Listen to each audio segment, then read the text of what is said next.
I was here with my colleague Sara Rebolo and we were speaking about visas to work in Portugal. Why so?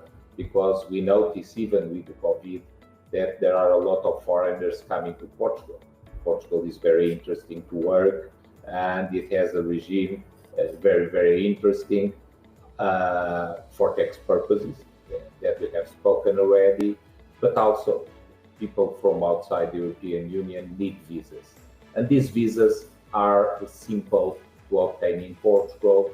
And this was the subject that I was speaking with Sara. Can you talk a bit about this, Sara, please? Yes, Jack, sure. So I would highlight two types of visas for this purpose. The visa that we call the D2, that is the entrepreneur visa, and the visa that we call for D7, the passive income visa. So in terms of the D2, it's a visa that is more relevant for people that wants to develop some kind of business in Portugal.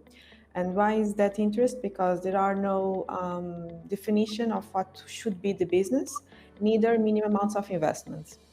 On the other hand, for people that do not want to perform or develop any kind of business in Portugal, we have the D7.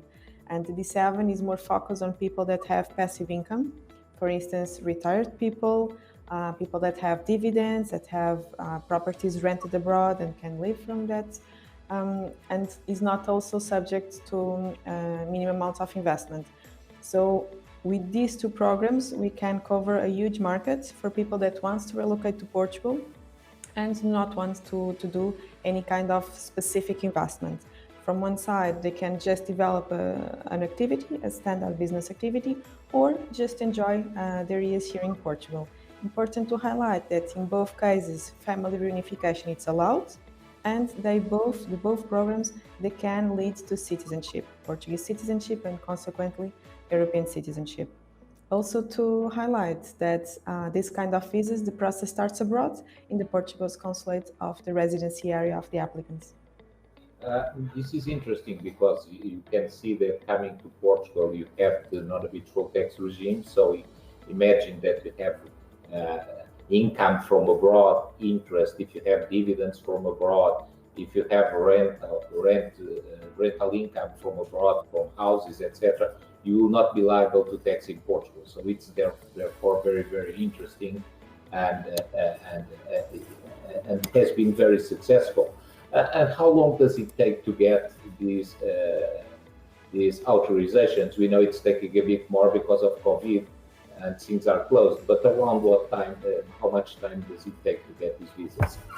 Yeah, so I would say that we have a preliminary step in the D2, the incorporation of the company that we can do on behalf of the client here in Portugal. And that is a very straightforward process, very automatic. In 48 hours, we can have the company incorporated and the bank accounts opened. In terms of the consulate process, it should not take more than 60 days. And after those 60 days, the visa is granted to the applicant. That visa is valid for 4 months, during which period they can come to Portugal and apply for the residency card itself, concluding the process. So we will say that should not take, except for COVID timings, more than 6 months. Okay, so basically in 6 months, you have your situation regular and you can stay in Portugal. And of course, if you learn Portuguese, you can have an exam and then the nationality, because Portugal is trying to attract people to live here. And it's the objective of also these visas. And it has been very successful. In fact, I've been doing also these 5 minutes insights quite often for people working in the area of cryptos, which are coming to Portugal, IT, etc., and for other investments. What we call the digital nomads. Digital nomads, a lot are coming here. Yeah, it's true. Okay, thank you.